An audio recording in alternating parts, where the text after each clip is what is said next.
Hello बच्चों, आज हम इलेक्ट्रोस्टैटिक पोटेंशियल एनर्जी के स्टडी करेंगे। सो इससे पहले हम लोग इलेक्ट्रिक पोटेंशियल के बारे में काफ़ी कुछ पढ़ चुके हैं। तो आज हम लोग इलेक्ट्रोस्टैटिक पोटेंशियल एनर्जी का भी स्टडी करेंगे using electric potential concept. So potential energy क्या होती है, इसको हम लोग क्लास 11th में डिस्कस कर चुके थे, बट अगेन मैं आपका एक रिवाइज़ करा दे रहा हूँ मैं कि पोटेंशियल एनर्जी जो है क्लास 11 में जो हम लोग पढ़े थे वो ग्रेविटेशनल पोटेंशियल एनर्जी पढ़े थे, और एक हम लोग जब हम लोग स्प्रिंग फोर्स पढ़ रहे थे वहाँ भी हम लोग potential energy of a spring पढ़े थे। तो पहला कॉन्सेप्ट तो ये निकल के आता है कि पोटेंशियल एनर्जी का टर्म कब आता है और क्यों आता है। तो पोटेंशियल एनर्जी का टर्म हमेशा जब कंजर्वेटिव फोर्सेस होते हैं उनकी वजह से अराइज होता है। तो जैसे कि हम लोगों का जो ग्रेविटेशनल फोर्स है वो एक कंजर्वेटिव फोर्स है, ऐसे जो स्प्रिंग फोर्स होता है वो भी एक कंजर्वेटिव फोर्स होता है, उनका नेचर कंजर्वेटिव होता है। तो कंजर्वेटिव फोर्सेस क्या होते हैं या कंजर्वेटिव क्या होते हैं, जो आपका पाथ डिपेंडेंट ना होके वो आपको पॉइंट डिपेंडेंट होते हैं, वहाँ कंजर्वेटिव फोर्सेस होते हैं। ठीक है, तो यहाँ पे जो पोटेंशियल एनर्जी का टर्म है वो हमारा इलेक्ट्रोस्टैटिक फोर्स की वजह से है। मतलब कि यहाँ पे जो चार्जेस की स्टडी करते हैं हम लोग इलेक्ट्रोस्टैटिक में, तो यहाँ पे चार्ज की जो पोटेंशियल एनर्जी है वो कब निकल के आएगी, कब होती है, जब उसमें आपका चार्जेस के बीच में कोई फोर्स एराइज लगता है। तो वो जो फोर्स होते हैं वो हमारा इलेक्ट्रोसिटी फोर्स होता है, हम पढ़ चुके हैं पहले। तो यहाँ पे इलेक्ट्रोस्टैटिक पोटेंशियल एनर्जी को हम लोग स्टडी करेंगे। तो उसकी जो डेफिनेशन है यहाँ पे वो है it is defined as the electric potential energy of a system of charges is equal to the work done by external agent in bringing each charge from infinity to that configuration. So यहाँ पे जो definition है इसको हम लोग समझते हैं क्या मतलब है इसका। जैसे हमारे पास कोई एक यहाँ मान लेते हैं एक फर्स्ट कॉन्फ़िगरेशन, एक सेकंड कॉन्फ़िगरेशन। ठीक है, तो यहाँ पे हमने मान लिया चार्ज है, यहाँ पे Q1 Q2 दो चार्ज हैं, और ये Q1 Q2 चार्जेस रखे हुए यहाँ पे, और इनको उठा के हमने फिर यहाँ पे कुछ इस तरह से रख दिया। तो हमारा ये फर्स्ट कॉन्फ़िगरेशन है और ये हमारा सेकंड कॉन्फ़िगरेशन है यहाँ पे। ठीक है, तो ये जो फर्स्ट कॉन्फ़िगरेशन है, इस फर्स्ट कॉन्फ़िगरेशन को हम लोग सेकंड कॉन्फ़िगरेशन में लाना चाहते हैं। ठीक है, तो फर्स्ट कॉन्फ़िगरेशन से सेकंड कॉन्फ़िगरेशन लाने के लिए कुछ एक वर्क करना पड़ेगा, और वर्क कब होगा, जब हमारे पास फोर्स होगा, और फोर्स होने के साथ साथ डिस्प्लेसमेंट का टर्म होगा। तो यहाँ पे फोर्स कौन सी होगी, तो यहाँ पे जो फोर्स होगी वो हमारी इलेक्ट्रोस्टैटिक फोर्स होगी, जो कि हमारा वर्क निकालने में यूज़फुल होगा। तो इलेक्ट्रोस्टैटिक फोर्स क्या है, हमारा कंजर्वेटिव फोर्स है। सो यहाँ पे कुछ भी सपोज हमने यहाँ पे कोई Q1 Q2 दो चार्ज मान लिया है पहला कॉन्फ़िगरेशन, तो इन दो चार्जेस पे जो भी फोर्स लग रहा होगा इलेक्ट्रोस्टैटिक फोर्स आपस में जैसा भी, तो वो कुछ यहाँ पे फोर्स लग के, और कुछ हमारा कुछ एक कॉन्फ़िगरेशन हमारा नया कॉन्फ़िगरेशन बना यहाँ पे Q1 और Q2 आ गए यहाँ पे। तो ये जो नया कॉन्फ़िगरेशन बना है, तो इसको बनाने के लिए हमें वर्क करना पड़ा, तो वही वर्क जो है वो एज अ पोटेंशियल एनर्जी में चेंज होता है या स्टोर होता है सिस्टम में। तो यहाँ पर जो डेफिनेशन हमारी है कि पोटेंशियल एनर्जी कोई टर्म डिफाइंड नहीं होता है, change in potential energy defined होता है। जैसे कि इलेक्ट्रिक पोटेंशियल डिफाइंड होता है, पोटेंशियल डिफरेंस डिफाइंड होता है, लाइकवाइज यहाँ भी वही सेम स्टोरी है। सो U final minus U initial, इसी को बोलते हैं हम लोग क्या, चेंज इन पोटेंशियल एनर्जी। तो मतलब final potential energy minus initial potential energy, यही आपका होता है negative of work done by conservative force, लिखते हैं यहाँ पे हम लोग। ठीक है, या फिर इसकी डेफिनेशन होती है positive of work done by external agent. ठीक है, दोनों ही आपका जो फॉर्मूला है, जो लॉजिक है, वो बिल्कुल करेक्ट है। बट ये है कि जो एक्सटर्नल एजेंट है इसमें क्या होना चाहिए, काइनेटिक एनर्जी जो चेंज है वो ज़ीरो होना चाहिए। ठीक है, काइनेटिक एनर्जी चेंज ज़ीरो होना चाहिए। क्यों होना चाहिए देख लेते हैं। जैसे मान लो कि हम लोग जो वर्क एनर्जी थ्योरम होती है, वर्क एनर्जी जो थ्योरम होती है इसमें क्या होता है कि उसकी डेफिनेशन होती है कि work done by all forces, work done by all forces is equal to change in kinetic energy के बराबर होता है। ठीक है, तो यहाँ पे हमारे पास work done by all forces, अब ऑल फोर्सेस में क्या हो जाएगा, हमारे पास कंजर्वेटिव फोर्सेस भी आ जाएंगी, नॉन कंजर्वेटिव फोर्सेस भी हो जाएंगी। वैसे यहाँ नॉन कंजर्वेटिव फोर्सेस कोई नहीं है यहाँ पे, ठीक है, और भी बहुत सारी फोर्सेस हो जाएंगी। तो एक्सटेंडल फोर्स हो जाएगी यहाँ पे work done is equal to change in kinetic energy. तो चेंज इन काइनेटिक एनर्जी अगर हम जीरो ले लेंगे तो कंजर्वेटिव फोर्स, यहाँ देखो, कंजर्वेटिव फोर्स के द्वारा जो वर्क डन है वो इक्वल हो जाएगा negative of work done by external agent. कि हाँ, हम देख सकते हैं कि कंजर्वेटिव जो फोर्स है वो एक्सटर्नल एजेंट एक दूसरे के अपोजिट साइड से हैं। तो क्यों है वो हमने रीज़न यहाँ पे देख लिया। ठीक है, अगेन देख लेते हैं। वर्क एनर्जी थ्योरम कहती है कि work done by all forces is equal to the change in kinetic energy. तो ऑल फोर्सेस मतलब कोई भी फोर्स हो, कंजर्वेटिव फोर्स हो, नॉन कंजर्वेटिव फोर्स हो, एक्सटर्नल फोर्स हो, इंटरनल फोर्स हो, कोई फोर्स हो। ठीक है, तो यहाँ पे हमने मान लिया कि conservative force plus external force. ठीक है, यहाँ कोई ऐसी इंटरनल फोर्स तो है नहीं वैसे। ठीक है, तो यहाँ पे हमारे पास सॉरी वो नॉन कंजर्वेटिव फोर्स तो यहाँ पे है नहीं, तो यहाँ पे उन्होंने एक एक्सटर्नल फोर्स मान ली, एक हमने यहाँ पे कंजर्वेटिव फोर्स मान ली। तो दोनों को हमने सम अप किया is equal to kinetic energy के इक्वल लिख दिया, और हमने माना यहाँ पे change in kinetic energy zero होना चाहिए। ठीक है, तो जब जीरो हो जाएगा तो हमारे पास कंजर्वेटिव जो फोर्स है की वजह से जो वर्क डन है वो इक्वल हो जाएगा एक्सटर्नल एजेंट की वजह से वर्क डन के। तो ये हमारा यहाँ से जो ये हमने लिखा है negative of conservative force and positive of external agent, वो हमारा वैलिड हो गया यहाँ पे। सो अगर यहाँ से पूछा जाए कि इस फर्स्ट कॉन्फ़िगरेशन की कोई अपनी खुद की पोटेंशियल एनर्जी, कुछ नहीं है। इस सेकंड की कोई अपनी खुद की पोटेंशियल एनर्जी, यहाँ कुछ नहीं है। तो अगर तो मान लिया कि यहाँ पे कुछ हमने फोर्स लगा के और हमने फर्स्ट कॉन्फ़िगरेशन को सेकंड कॉन्फ़िगरेशन में चेंज किया और हमने यहाँ पे 10 जूल का काम किया। कितना काम किया? 10 जूल काम किया। तो जो हमारा चेंज इन पोटेंशियल एनर्जी निकल के आएगा वो -10 जूल निकल के आएगा यहाँ पे। तो जो पोटेंशियल एनर्जी निकल के आई है वो हमारी चेंज इन पोटेंशियल एनर्जी निकल के आई है, किसी सिंगल सिस्टम की पोटेंशियल एनर्जी निकल के नहीं आई है। सो यहाँ से वही लिखा है कि the electrostatic potential energy of a system of charges is equal to the work done by external agent, जो भी काम करते हैं, जो भी आपका एक्सटर्नल एजेंट की वजह से जो भी काम होता है, इन bringing a each charge from infinity. अब जो भी चार्जेस आपकी इन्फिनिटी पे रखे हुए हों उनको एक एक चार्ज को उठा के लाने में, और कहाँ पे? टू डैट कन्फिग्रेशन, जो जहाँ पे भी जिस पॉइंट पे भी हमको कन्फिग्रेशन बनाना है।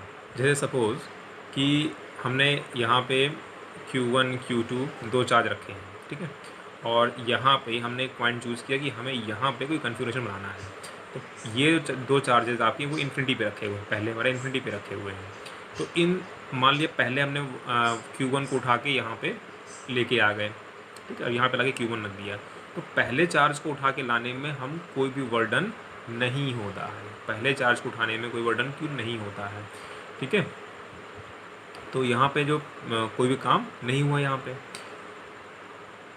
अब उसके बाद क्या होगा कि जब हम सेकेंड चार्ज को उठा के लेके आएंगे, तो हम सेकेंड चार्ज को उठा के लेके आए और सपोज उसको हमने लाके किसी डिस्टेंस r पे यहाँ पे लाके चार्ज Q2 को रख दिया। अब लेकिन अब यहाँ पे सेकेंड चार्ज को लाने में वर्क डन होगा, क्यों? क्योंकि वो हम जो भी चार्ज पे जो भी वर्क करेंगे वो अगेंस्ट द फील्ड वर्क करेंगे, क्योंकि हमारा ऑलरेडी एक चार्ज यहाँ पे प्रेजेंट है और इसकी प्रेजेंस से आसपास एक इलेक्ट्रिक फील्ड रीजन क्रिएट हो गया है। उस इलेक्ट्रिक फील्ड रीजन के हमें अपोजिट वर्क करना पड़ेगा, क्योंकि ये दोनों पॉजिटिव चार्ज मान लिया है तो ये इसको रेपल करेगा, तो हमें इसके अपोजिट एक वर्क करना पड़ेगा, मतलब कि यहाँ पे एक एक्सटर्नल फोर्स लगाना पड़ेगा हमें एक्सटर्नल। तो इसलिए इस Q2 को लाने में तो वर्क डन होगा, बट इस Q1 को लाने के लिए वर्क डन नहीं होगा, क्योंकि सिंगल चार्ज की कोई भी पोटेंशियल एनर्जी नहीं होती है। इसको आप लिख सकते हैं कि सिंगल चार्ज की वजह से कोई भी पोटेंशियल एनर्जी नहीं डिफाइंड है। तो ऑलवेज जो पोटेंशियल डिफाइंड है वो सिस्टम ऑफ चार्जेस, तो मिनिमम 2 चार्ज होना ज़रूरी है। मैक्सिमम कितने भी हो सकते हैं, 1,10 करोड़ कितने होते हैं, बट मिनिमम 2 चार्जेस ज़रूरी होते हैं, ठीक है। तो यहाँ पे हमारे पास Q1 है यहाँ पे, और इन्फिनिटी पे जो हमारा पोटेंशियल एनर्जी होती है, इन्फिनिटी पे जो पोटेंशियल एनर्जी होती है सिस्टम की, वो 0 होती है। अब वो सिस्टम कैसी बना हुआ, चाहे वो ट्रायंगल बना के रखा हो, चाहे हमने इकट्ठा रख दिया हो, चाहे एक के ऊपर एक रख दिया हो, कैसे भी रखा हुआ हो, कुछ भी रखा हो, कितने डिस्टेंस पे भी रखा हुआ, कितने मिनट, कुछ भी कैसे भी रखा हुआ, बस उसकी पोटेंशियल एनर्जी ऑलवेज जो हो यहाँ पे 0 होती है। ये एक एजम्पशन है, ये एक एजम्पशन है। तो यहाँ से हम जब पहले चार्ज को लेके आएंगे तो हमें कोई भी काम नहीं करना पड़ेगा। क्यों? एक और वैलिड रीज़न है, क्योंकि हमारे जहाँ पे हम कन्फिग्रेशन बनाना चाहते हैं, जहाँ पे हम लेके आना चाहते हैं, वहाँ पे ऑलरेडी कोई चार्ज प्रेजेंट है ही नहीं। जब कोई चार्ज ही प्रेजेंट नहीं है तो इसको कोई अपोज करने वाला नहीं है यहाँ पे। जब कोई अपोज करने वाला नहीं है तो अगर हम इसको बहुत लिटिल अमाउंट की फोर्स, मतलब 0.00001 अमाउंट न्यूटन की फोर्स भी लगा देंगे तो ये चार्ज ऑटोमेटिक खुद, और यहाँ पे हमने एक और एजम्पशन माना, यहाँ पे कोई भी किसी प्रकार का कोई भी फ्रिक्शनल फोर्स नहीं है, कोई एयर रिस्ट्रिक्शन नहीं है, तो ये और चार्ज जो है ऑटोमेटिक चला आएगा यहाँ पे। और जब यहाँ पे चला आएगा तो यहाँ पे हम जितना अमाउंट ऑफ फोर्स हमने यहाँ पे लगाया था इसको हल्का सा मूव कराने के लिए, उतने अमाउंट का चार्ज हम यहाँ फिर फोर्स लगा देंगे, वो चार्ज यहाँ पे आके स्टॉप हो जाएगा। ठीक है, तो कहने का सेंस ये है कि जो है कि फर्स्ट चार्ज को लाने में कोई भी वर्डन नहीं होता है, बट हाँ सेकंड चार्ज को लाने में वर्डन होता है।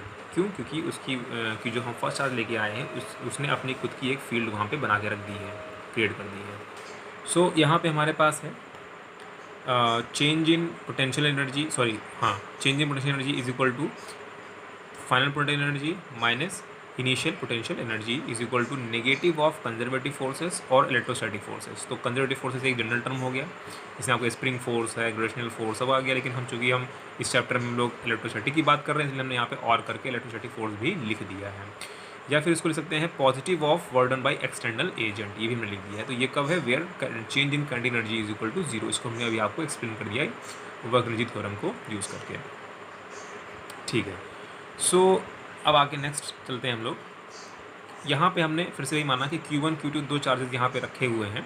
ठीक है, और ये जो दो चार्ज रखे हैं आपके, ये आपकी इन्फिनिटी पे रखे हुए हैं, और हमने माना कि इन्फिनिटी पे जो हमारा पोटेंशियल एनर्जी है वो हम लोग ज़ीरो मानते हैं, कि जो हमारी पोटेंशियल एनर्जी होगी इन्फिनिटी पे उस सिस्टम ऑफ चार्जेस की वो ज़ीरो है। तो हम लोग क्या करेंगे? पहले चार्ज को उठा के हम लोग यहाँ पे लेके आएंगे, कि हमने ऑलरेडी मैं बना दिया डायग्राम से, लेकिन हम यहाँ शो कर देते हैं कि ये पहले चार्ज को उठा के हम लोग कुछ इस तरह से हम लोग यहाँ पे लेके लाके रख देंगे पहले चार्ज को। ठीक है, तो पहले चार्ज को उठा के लेके रख दिया, उसके बाद क्या होगा कि अब ये चार्ज जो है अपने आसपास एक फील्ड क्रिएट करेगा। ठीक है, तो ये अगले वाले चार्ज को, जो हमारा नेक्स्ट चार्ज रखा है इन्फिनिटी पे, जब उसको लेकर आना शुरू करेंगे तो वो उसको रिपेल करना स्टार्ट करेगा। तो हमें क्या होगा? एक उसके अपोजिट, मतलब उस फील्ड के अपोजिट हमें वर्क करना पड़ेगा वहाँ पे। तो हम लोग इसके अपोजिट वर्क करते करते और इस Q2 चार्ज को भी उठा के जो है हम लोग Q2 चार्ज को उठा के हम लोग पॉइंट P पे ला के रख दिया हमने, किसी R डिस्टेंस दूर पे, Q1 से किसी R डिस्टेंस दूर पे, क्योंकि हमें यहाँ पे कन्फिग्रेशन बनाना है यहाँ पे। ठीक है, तो हमने यहाँ पे ला के Q2 को भी ला के यहाँ पे रख दिया उसके फील्ड के अगेंस्ट वर्क करके। सो यहाँ पे हमारे पास फिर जो है, जो हमने फॉर्मूला पढ़ा है कि U final minus U initial equals to positive of work done by external agent. तो यहाँ से हम लोग दो चीज़ें पढ़े थे, तो हम लोगों ने इसको चूज़ किया कि positive of work done by external agent. तो positive of work done by external agent ये लिख दिया हमने। तो U फाइनल माइनस इनिशियल, तो अब यहाँ पे U फाइनल कौन सा, U इनिशियल कर रहा है, तो इनिशियल पोजीशन ये थी। ठीक है, जहाँ से हम लोग स्टार्ट किए हैं वो इनिशियल पोजीशन है, और जहाँ पे लाके हम लोग सिस्टम ऑफ चार्जेस को बनाए हैं, सेटल किए हैं, वहाँ पे उसकी पोटेंशियल एनर्जी क्या मानी जाएगी? फाइनल पोटेंशियल एनर्जी मानी जाएगी। तो U इनिशियल ये वाला पॉइंट हो गया और U फाइनल ये वाला पॉइंट हो गया। ठीक है, तो U final minus U initial, change in किसी भी चीज़ का चेंज क्या होता है? फाइनल माइनस इनिशियल होता है। तो final minus initial is equal to positive of work done by external agent. तो वर्डन बाय एक्सटर्नल एजेंट क्या होगा? क्योंकि हमने इस पर कुछ अपनी तरफ से काम किया है, कि इसके अपोजिट, इस फील्ड जो उसने फील्ड क्रिएट रखी है उसके अपोजिट हमने वर्क किया है। ओके, सो इनिशियल जो पोटेंशियल एनर्जी है वो क्या है? U इन्फिनिटी है, इन्फिनिटी पे हमारा सिस्टम, तो U इन्फिनिटी हो गया, और फाइनल हमारा तो यहाँ पे U फाइनल लिखा ही हुआ है। तो U इन्फिनिटी पे पोटेंशियल एनर्जी क्या होती है? ज़ीरो होती है। हमने पहले इसको, ये हमारा एजम्पशन है। ठीक है, is equal to positive of work done by external agent Q1, मतलब Q1 को लाने में जो काम हुआ वो हम लिखेंगे, प्लस Q2 को लाने में जो काम हुआ एक्सटर्नल एजेंट द्वारा, प्लस उसको लिख देंगे। ठीक है, तो हमें पता है कि work done by external agent is of Q1 is equal to zero, मतलब कि Q1 को लाने में कोई भी वर्डन नहीं होगा, क्योंकि यहाँ पे Q1 से पहले कोई भी चार्ज यहाँ पे एग्जिस्ट नहीं कर रहा था। तो इसको काम करने, तो हमने आपको ऑलरेडी एक्सप्लेन कर चुके हैं कि इस पर हम कोई भी वर्डन नहीं होगा। ठीक है, तो work done by external agent on Q1 is equal to 0 हो जाएगा। सो हमारे पास यहाँ से ये वाला टर्म 0 हो गया, तो क्या बचेगा हमारे पास, यहाँ से बचेगा हमारे पास वर्डन बाई एक्सटर्नल एजेंट Q2 के लिए कैसे निकालेंगे, इन्फिनिटी से P लाने के लिए, इन्फिनिटी पॉइंट से P पॉइंट पे लाने के लिए यहाँ पे Q2 ब्रैकेट में VP मतलब potential at P point, potential at P point minus potential at infinity, minus potential at infinity, ठीक है। क्योंकि हमारे पास फॉर्मूला होता है ना V is equal to W by Q, मतलब कि इलेक्ट्रिक पोटेंशियल फॉर्मूला होता है कि V is equal to W by Q, कितना हम लोग वर्क डन करते हैं किसी चार्ज को लाने में इन्फिनिटी से। तो इन्फिनिटी से P पॉइंट पे लाने में हम Q2 को ला रहे हैं यहाँ पे, तो Q2 को लेके आएंगे तो हमने W बाई Q2 लिख देंगे, ठीक है। तो W मतलब work done by external agent in bringing a charge Q2 from infinity to point P is equal to Q2 और VP माइनस, तो यहाँ से यहाँ लेके आ रहे हैं तो यहाँ का पोटेंशियल बढ़ जाएगा, तो VP माइनस V इन्फिनिटी कर देंगे, ठीक है। तो अब V इन्फिनिटी का भी अगेन पोटेंशियल क्या होता है इन्फिनिटी पे, वो 0 मानते हैं तो फिर 0 हो गया, तो Q2 इंटू VP हो गया। सो Q2 और VP मतलब पोटेंशियल एट पॉइंट P। तो अब यहाँ पे देखते हैं ये पॉइंट P है, पॉइंट P पे जो पोटेंशियल होगा बिकॉज ऑफ दिस चार्ज जो हम पहले सबसे पहले लेके आए थे Q1, तो Q1 की वजह से यहाँ पोटेंशियल होगा, ठीक है, कुछ रहा होगा पहले से भी, इस चार्ज को लाने से पहले भी यहाँ कुछ पोटेंशियल रहा होगा P पॉइंट पे। तो पोटेंशियल कितना होता है किसी सिंगल चार्ज की वजह से, क्या होता है KQ1 बाई R होगा, तो इस चार्ज की वजह से हो जाएगा KQ1 बाई R डिस्टेंस पे है तो, और Q1 चार्ज की वजह से है तो KQ1 बाई R हमारा पोटेंशियल हो जाएगा पॉइंट P पे इस चार्ज की वजह से। तो BP is equal to KQ1 by R, ये हमने BP की वैल्यू यहाँ पे इसीलिए यहाँ पे पुट कर दिया। सो हमारे पास जो हमने यहाँ पे वर्डन किया, जो वर्डन हुआ हमारे पास नेट यहाँ पे, इसकी वैल्यू को उठा के यहाँ पे पुट कर देंगे जब हम लोग यहाँ पे, क्योंकि ये तो 0 हो गया, ये वैल्यू निकल के आई, ये वैल्यू जो निकल के आई है वो हमारी क्या Q2 KQ1 बाई R निकल के आई, यहाँ पुट कर देंगे तो हमारा ये U फाइनल कॉन्फ़िगरेशन या फिर आपकी पोटेंशियल एनर्जी निकल के आ जाएगी सिस्टम की। तो U is equal to KQ1 Q2 by R।